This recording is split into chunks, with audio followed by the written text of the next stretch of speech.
자, 우리 하나님 말씀은 누가복음 6장 12절부터 16절까지 우리 같이 보겠습니다. 누가복음 6장 12절로 16절입니다.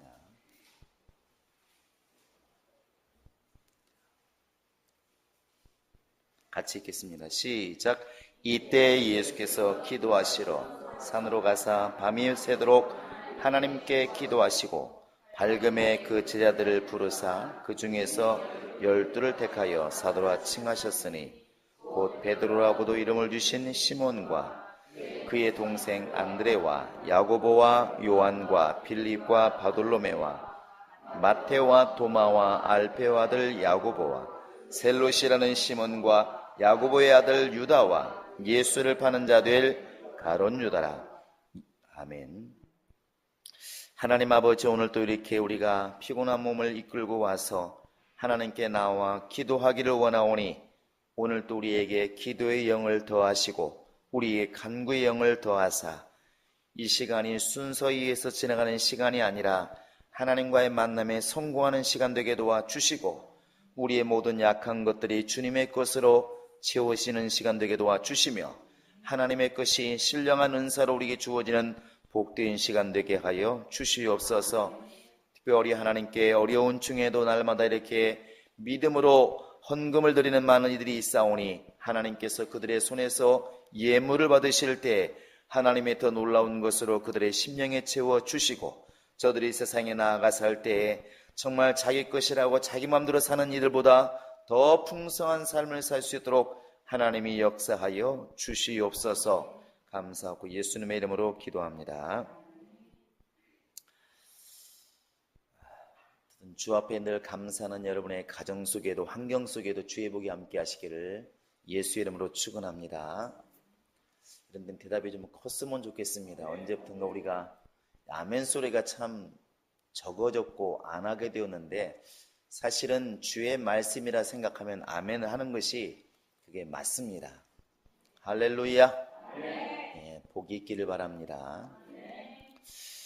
정말로 이제 짐승들도 그렇고 그리고 모든 과일과 모든 나무들도 정말로 좋은 계절입니다. 이때가 가장 좋은 계절이고 이때만 이제 생각하면 사람은 다 고향을 생각하겠지만 이때쯤 되면은 약간 좀 기다려야 되겠지만 자루 하나만 들고 올라가면 한나절만 산을 돌고 내려오면은 자루에 먹을 게 가득 찰 때가 이제 가을입니다.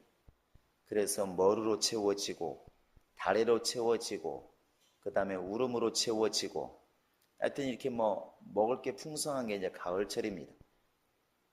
옛날 어른들도 그런 먹을 것뿐만 아니라 실제로 천고마비의 계절이라고 해서 하늘이 높고 말이 살찌는 계절이라 이렇게 말을 했습니다. 그만큼 이제 먹을 게 풍성하고 가을에는 그만큼 모든 것이 여건에 맞다는 것이죠. 그냥 가끔가다 우스갯소리로 천고인비의 계절이다. 그래서 이제 하늘은 높고 사람은 살찌는 계절이다. 이렇게 볼 수 있는데 어찌되었든 이 가을은 영적 생활하기도 참 수월하고 기도를 해도 전도를 해도 또 교회 오는 길도 땀나고 짜증나고 너무 추워서 괴롭고 이러질 않고 아주 선선하게 이제 좋은 계절이라는 사실입니다. 여러분 이럴 때 기도와 말씀과 전도의 시간을 이렇게 늘리는 지혜가 있기를 바랍니다.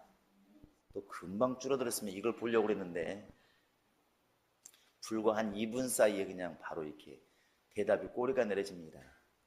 여러분들은 귀를 막 종긋 세우시고 하여튼 아멘을 크게 하시기 바랍니다. 그게 큰 겁니까? 위에는 지금 아마도 권사님 철회 갔을지 모르겠지만 아마도 집에 있다면 놀라 자빠서 내려올 만큼 아멘 한번 크게 보실래요? 시작! 이게 평소의 소리라면 얼마나 충만해 보일까? 야, 이 사람들은 뭐가 있나 보다 하지 않겠습니까? 근데 이게 시켜서 나오는 것이라서 좀 괴롭습니다. 이게 진짜로 막 사모가 되어서 성경에 나와 있는 것처럼 주의 말씀이 꿀송이처럼 달더라. 설사 설교자가 엄청나게 감동을 못 주고 말을 조리 있게 못하더라도 성경 말씀을 그대로 읽어주는 한이 있어도 그것이 주의 말씀이라면 내 영혼에 좀 박히는 좀 그런 믿음이 있어야 옳다고 생각을 합니다. 그거 또 금방 있어야 된다고 생각을 합니다. 여러분들이 크게 하시면 주일날만 나오신 우리 선데이 크리스찬들이 깜짝 놀랄 겁니다. 교회가 바뀌었나? 네, 여러분들이 적어도 사람의 말에는 이해를 해야 되겠지만 하나님의 말씀은 아멘으로 나도 정녕 그걸 믿습니다. 나도 그렇게 믿습니다 하고 이렇게 화답해 줄 줄 아는 그런 성숙한 신앙이 있기를 바랍니다. 할렐루야.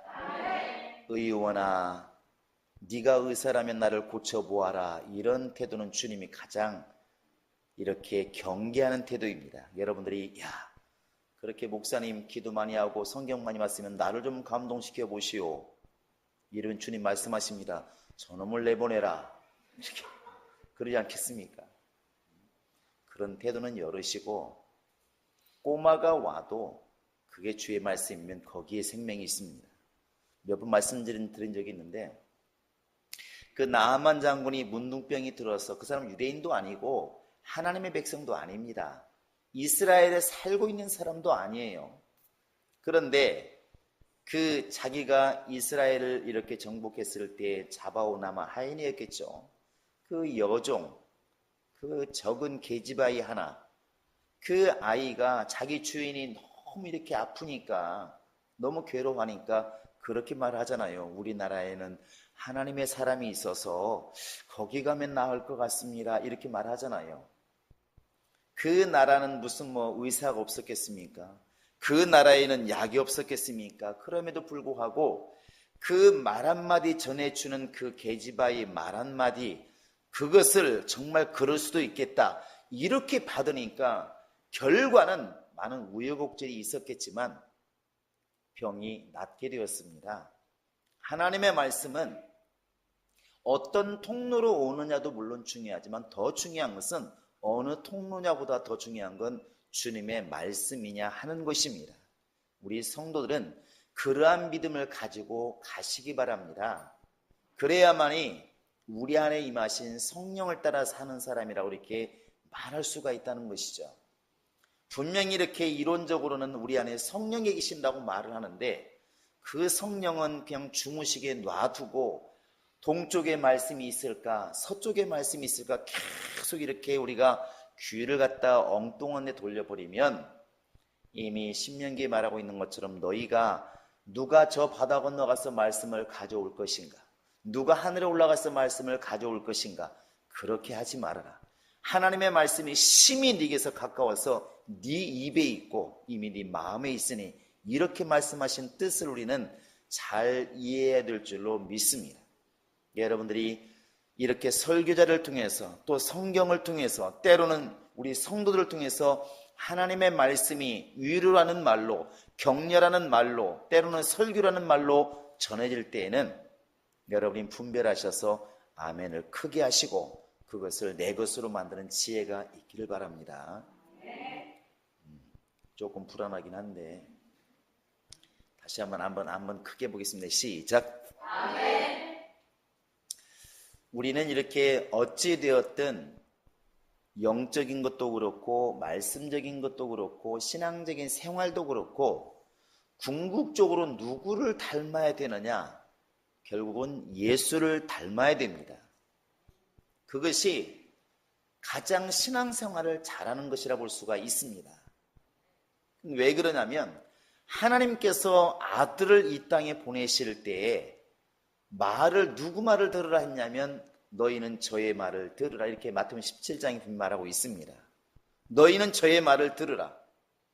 하나님은 아들을 통해서, 볼 수 없는 영이신 하나님이 아들을 통해서 자신을 이렇게 나타내시고, 하나님이 영이신 하나님이 아들을 통하여서 말씀하시고, 영이신 하나님이 아들을 통해서 우리에게 영적 생활을 어떻게 해야 되는가를 이렇게 보여주었다는 것이죠. 그래서 가장 충만한 사람은 예수님처럼 말하고 예수님처럼 생각하고 예수님처럼 아버지께 순종하면 그게 제일 잘하는 것입니다. 여러분과 지금 나의 영적 생활의 표본은 바로 예수님이십니다. 그리 될 수 있기를 주의 이름으로 축원합니다. 우리 예수님은 어찌 보면 이렇게 한 3년여 동안 이렇게 본격적인 사역을 이렇게 하시고 가셨는데, 침례 받으시고 마지막 십자가에 죽으시고 부활하셔서 가셨는데, 그게 한 3년여 기간 된다고 그러죠. 짧은 기간입니다. 그런데 그 3년여 동안에 큰 이렇게 어떻게 보면 나쁜 고비가 아니라 큰 고비가 있습니다. 첫 번째는 이 주님의 사역을 시작하기 할 때에 내가 이 사역을 제대로 감당할 수 있을까? 그게 얼마나 이게 사람이 두렵겠습니까? 그러니까 목사님들이 가장 충만할 때가 언제인 것 같습니까? 정확하진 않지만 제가 볼 때는 목사 안수 받을 때입니다. 그때는 정말로 뿔도 꺾고 목도 꺾고 다 겸손합니다. 그때는 마음속에 거의 10개 중에 9개는 두려움이 있다는 것이죠. 정말로 이제부터는 내가 주님의 일을 해야 되는데 제대로 감당할 수 있을까? 아무리 둘러보아 자기가 부족한데 이 일을 제대로 감당할 수 있을까? 그러니까 기도할 수밖에 없고 무릎 꿇을 수밖에 없고, 그때는 굉장히 투박해 보이지만 가장 충만할 때입니다. 그건 직분자도 그러는 것 같아요. 난생 처음 주님의 일을 한다고 직분을 딱 맡았을 때 그때 그 두려움이라는 것, 떨림이라는 것, 그 얼마나 큰지 사실은 그때 가장 충만할 때입니다. 그래서 예수님도 침례받고 올라오셔서 결국 성령으로 이끌리시는데, 그때 나타난 현상이 뭐냐면 마귀에게 이제 광야에 가셔서 40일 동안 시험을 받은 겁니다. 여러분 그 시험의 내용을 다 아시죠? 첫 번째가 뭐였던가요? 돌덩이가 떡덩이가 되라. 이 먹는 문제예요. 두 번째는 뭡니까? 또 그걸 소리내게 넘기면 컨닝하면 금방 다 압니다. 두 번째가 뭐죠? 높은 데 올라가서 뛰어내려라. 진짜 하나님 이렇게 도와준지 한번 보자는 것이죠. 세 번째가 뭐던가요? 경배하라. 그러면 이 세상 모든 영광을 내게 주겠다. 이것이 예수를 믿을 때 역시 우리에게도 똑같이 오는 시험입니다. 그래서 먹고 사는 문제, 그렇게 예수가 정말 능력 있다며, 그럼 뭐 너 일 안 해도 먹여 살리겠네, 이런 거 아니겠습니까? 그리고 하나님을 시험하라는 것이죠. 한번 해봐라. 하나님은 다 도와준다며, 전지전능하시다며. 결국 이랬으면 어떤 사람은 강물로 뛰어들었다고 하기도 하고, 그런 거겠죠. 무리를 걷는다고. 그 다음에 이제 세 번째가 세상의 모든 영광을 주겠다 하는 거 아니겠습니까? 우리가 예수 잘 믿으면 세상 영광 다 내 것이 될 수도 있겠다. 이렇게 이제 이런 미혹들이 온다는 것이죠. 근데 이때가 이제 가장 예수님으로서는 힘들 때 아니겠습니까? 사람이라는 것이 아예 미혹이 없으면 힘들 게 없습니다. 그런데 만약에 여러분들에게 이런 게 있지 않겠습니까? 이게 조금 영적으로는 껄쩍지근한데, 좀 이 말을 안 쓰려고도 나오는데, 영적으로는 조금 거시기 합니다. 조금 거시기 한데, 그냥 눈 한번 질끈 감으면, 이 한 번의 어떤 일로 인해 사업하는 사람이 이 한 번으로 해서 순이익이 5억이 남습니다. 지금 이게 거래하는 게 정상적인 거래는 아닌데, 주님도 뭔가 좀 싫어할 것 같은 느낌이 들고, 나 양심적으로 꺼리끼긴 한데, 이게 5만원, 10만원 같으면 단호하게 거절할 수 있어요. 그런데 지금 가뜩이나 회사가 어려운데, 이번 거래만 잘하면 현찰로 5억을 이익을 보게 됩니다. 그러면 사람이라는 것이 흔들리겠습니까? 안 흔들리겠습니까? 흔들린다고 얘기를 해주시기 바랍니다. 흔들려야 안 흔들려요? 흔들린다고. 그때 찾아갈 때 누굴 찾아가면 목사를 찾아갑니다. 그래서 물어보잖아요. 목사님, 조금 꺼리끼긴 한데요, 나 이거 솔직히 말해서 5억 버리면 4억 헌금할 겁니다. 그러면 좀 되지 않나요? 세상에 그렇게 정당하로만 돈 번 사람이 어디 있습니까? 이 말은 자기도 뭔가 거시기 하다는 거잖아요. 그러니까 목사님의 말에 뭔가 좀 용기롭고 싶은 게 있습니다. 그게 항상 있거든요. 자기도 걸리는 게 있습니다. 그런데 이게 원체 크니까 사람이 조금 이렇게 흔들리는 것이죠. 근데 그게 힘든 겁니다.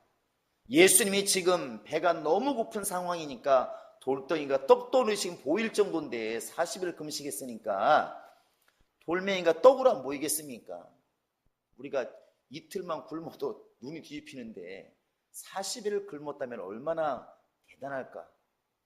우리는 오늘 또 밥을 좀 많이 먹었잖아요. 그런데 금식 3일만 해보세요.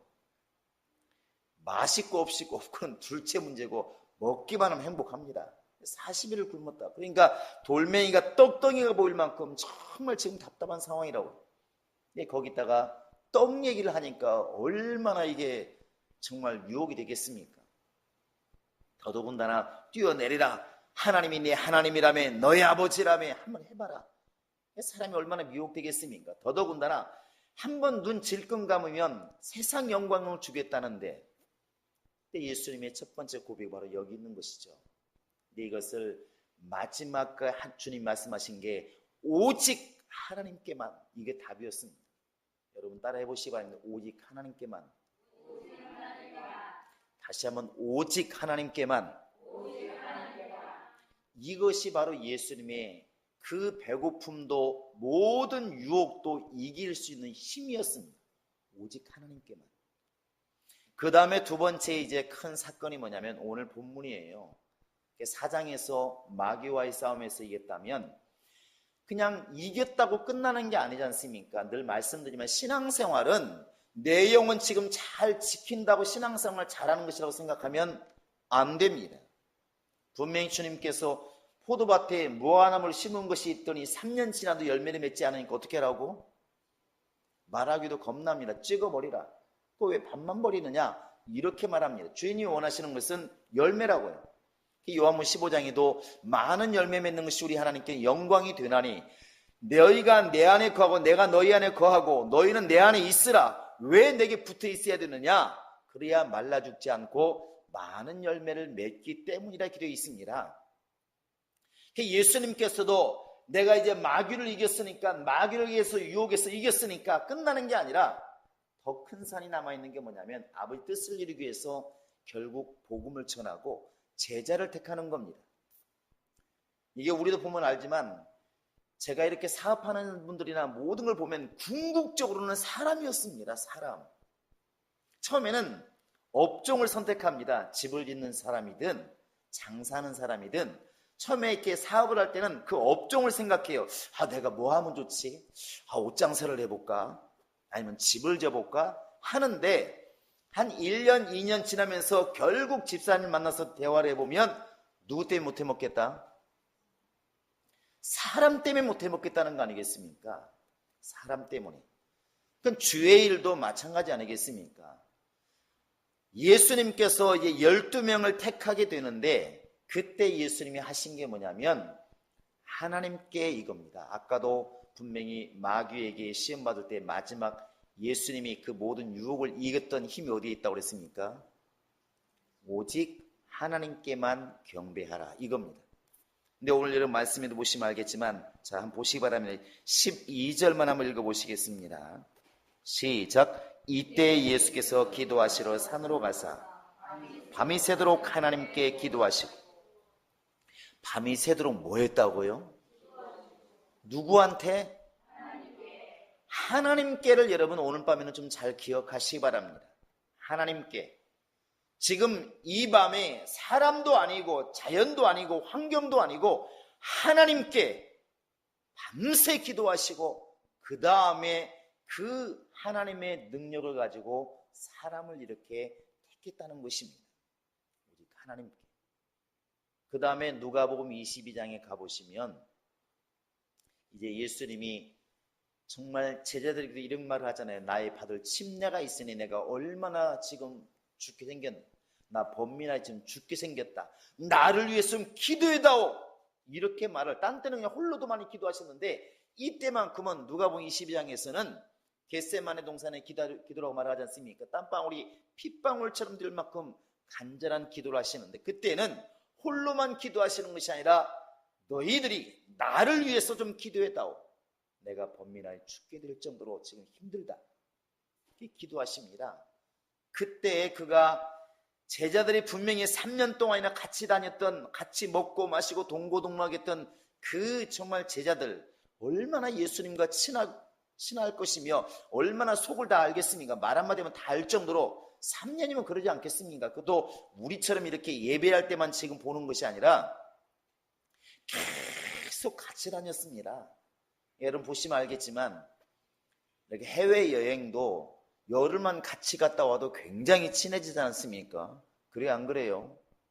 친해집니다. 우리나라도 마찬가지고 한 열흘 동안만 같이 해도 희한하게 친해져요. 왜? 먹고 마시고 같은 걸 먹으면서 같은 이야기를 나누기 때문에 친해질 수밖에 없다는 것입니다.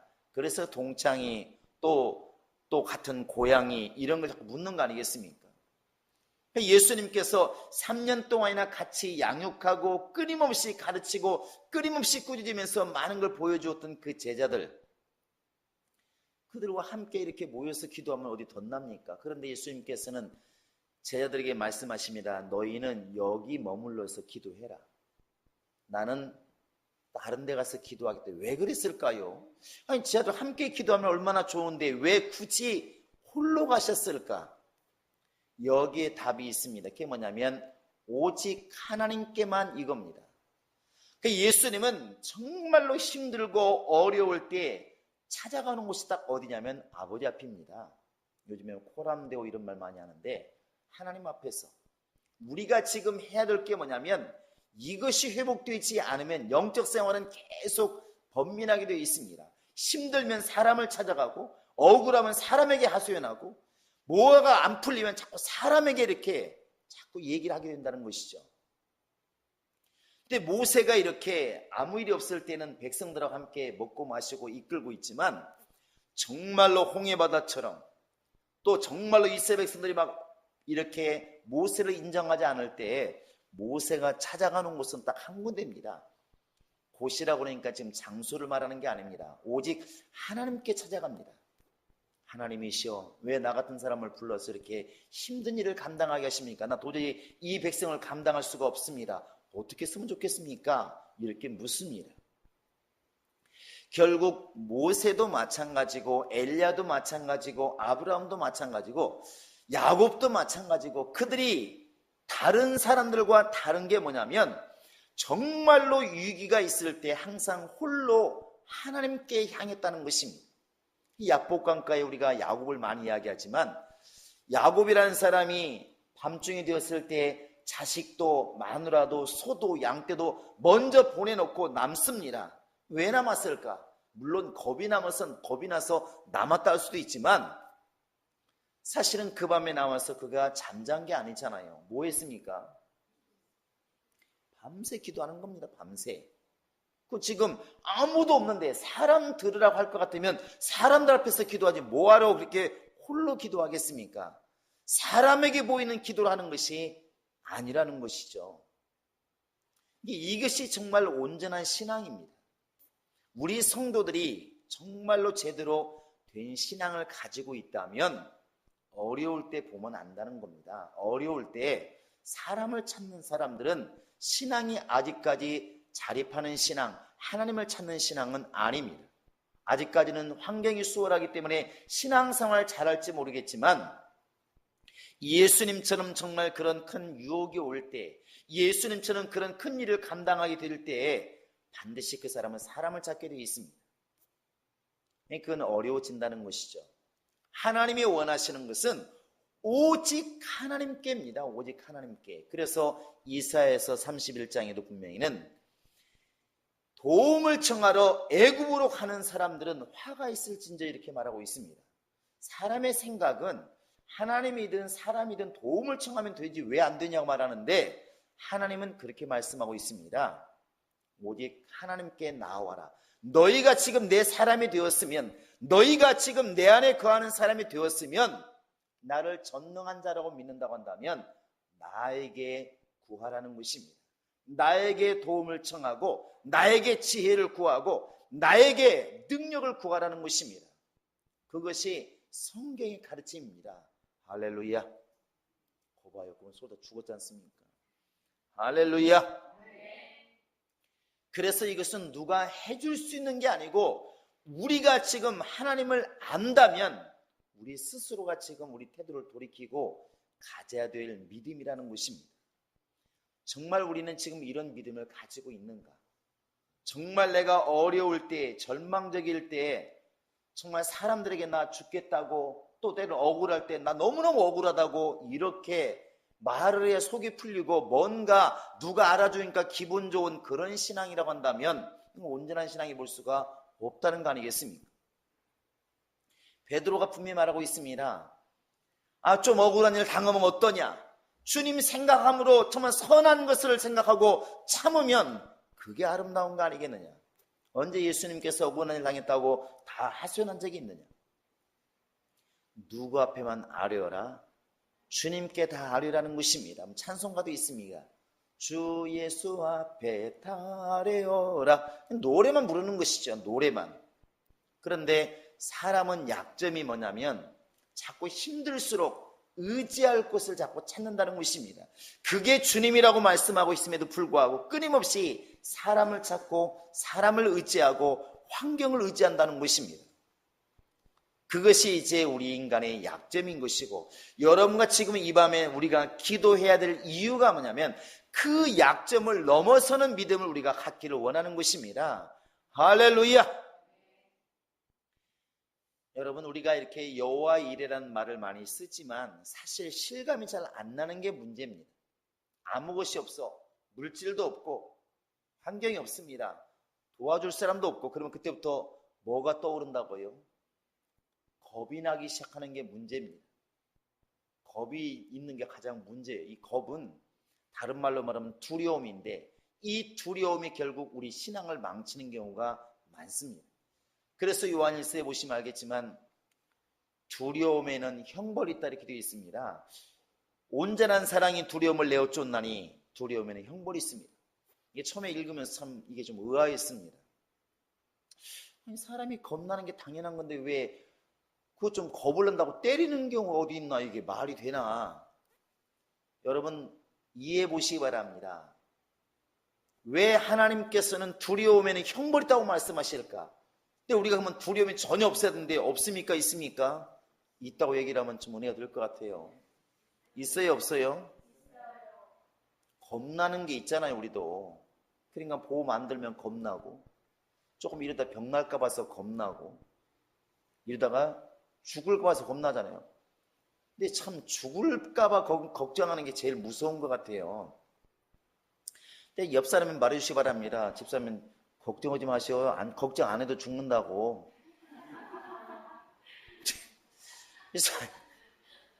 사람이 제일 희한한 걱정이 죽을까 봐 걱정하는 거예요. 그런데 이미 히브리서 9장 27절에 한 번 나고 죽는 것은 뭐한 것이라고? 정한 것이라고 입이 침이 말아도 우리는 알고 있습니다. 듣기도 했고 또 죽는 것도 많이 봤어요. 다 죽는 걸 봤습니다. 그런데도 불구하고 우리는 무슨 걱정한다고? 우리 옆 사람이 어차피 죽을 거니까 죽을 걱정하지 마세요. 시작.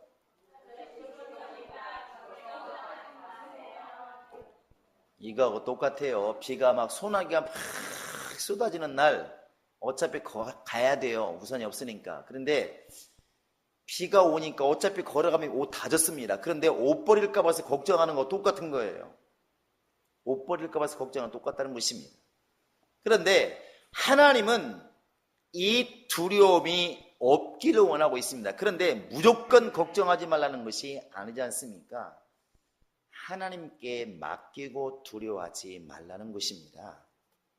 그 방법은 기도인 것이고 예수님께서 마태복음 11장에도 분명히 말씀하셨습니다. 수고하고 무거운 짐진 자들아, 그것이 죄의 짐이 될 수도 있고 환경의 짐이 될 수도 있고 그것이 바로 영적인 짐이 될 수도 있는데 어찌됐든 그 무거운 짐을 다 내게 맡기고 너희는 뭐 해라? 내게로 와서 쉬어라 이렇게 말합니다. 이것이 우리에게 은혜가 된다면, 정말로 이것이 우리에게 은혜가 된다면 우리 심령은 쉼을 얻어야 맞습니다. 할렐루야. 한번 해보실까요? 내 모든 것은 주님의 손에 달려있다. 시작. 다시 한번 시작. 이것이 입술의 그냥 단순한 고백이 아니라 우리 마음의 고백이라면 정말로 우리는 담대할 수가 있을 겁니다. 간혹가다 우리가 성도 중에도 그런 말 하잖아요. 나는 뭐 산소호흡기 꽂고 오래 사는 거 나 원치 않는다. 그냥 주님이 주시는 날까지 그냥 건강하게 살다 가는 게 내 꿈이다. 이런 말 많이 하잖아요. 해요, 안 해요? 근데 그것이 믿음의 고백이라면 참 아름답다는 것입니다. 아름답다는 것이죠. 근데 이것이 어떻게 가능할 수 있느냐? 주님만 바라보면 그게 가능해지는 것입니다. 오직 하나님께만, 내가 정말 주님에게만 내가 주님께만 나아가고 주님께만 내가 알아야 되겠다. 예수를 닮는 것이 우리 신앙의 가장 근본이라면, 그게 표본이라면, 나 예수님처럼 그렇게 어려울 때도 하나님을 바라보고, 힘들 때도 하나님 바라보고, 사명이 힘들 때도 예수만 바라보고 그렇게 내가 한번 해봐야 되겠다. 그거 아니겠습니까?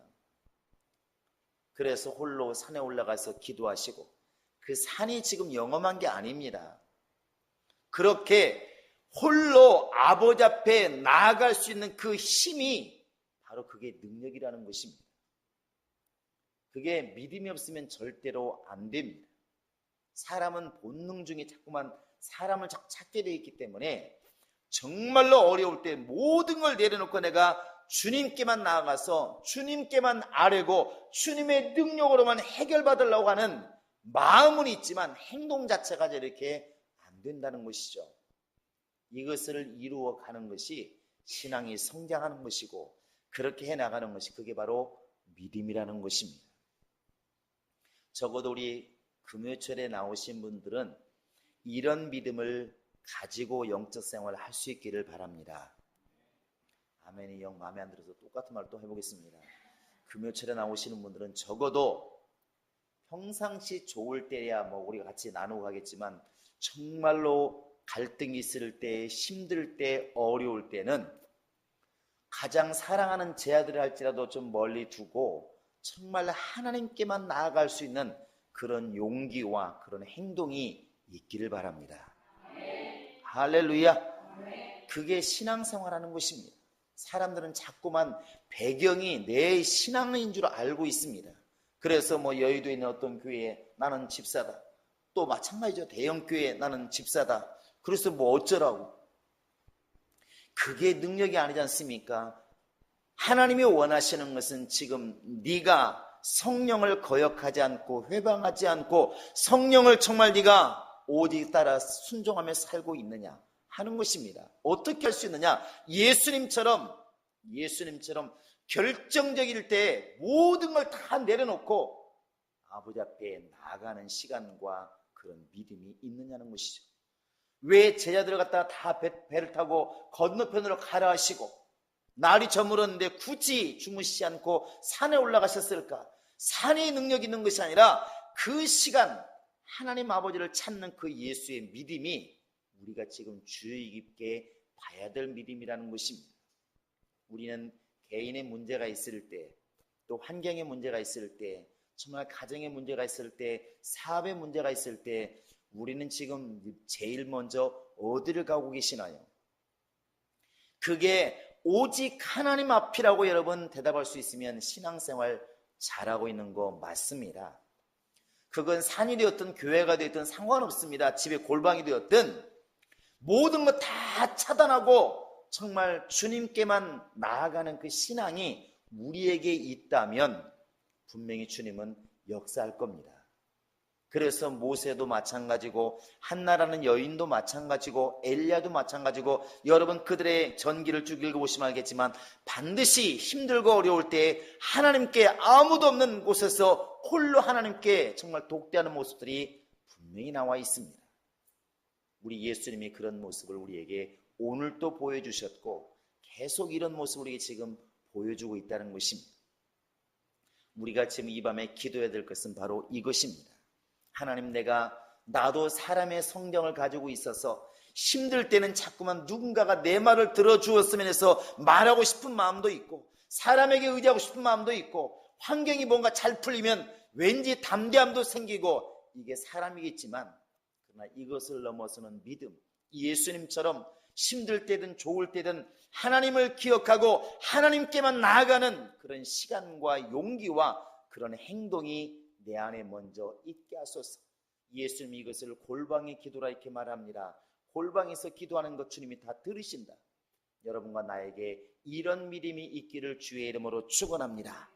한번 외쳐볼까요? 내 영혼아 오직 하나님께만. 시작. 내 영혼아 오직 하나님께만. 내 영혼아 오직 하나님께만. 세상은 점점 더 말이 많아집니다. 힘들어지면 말이 많아지고, 교회에 문제 생기면 더 말이 많아지고, 집안에 문제 생기면 말이 많아지고, 주님이 원하시는 것은 제자이든 환경이든 다 물리치고 아버지께 나오기를 원하고 계십니다. 이런 믿음이 회복되도록 여러분 이 밤에 간절히 하나님 아버지께서 원하시는 믿음, 예수를 통해서 보이신 그 믿음이 내 안에 있게 하소서. 이걸 놓고 간절히 기도할 수 있기를 주의 이름으로 축원합니다. 이 시간 우리 다 같이 예수의 세무를 입고 간절히 정말 내 영혼이 하나님만 기억하고 하나님께만 나아가고 하나님께만 부르짖는 신앙이 되시도록 간절히 기도하십시오.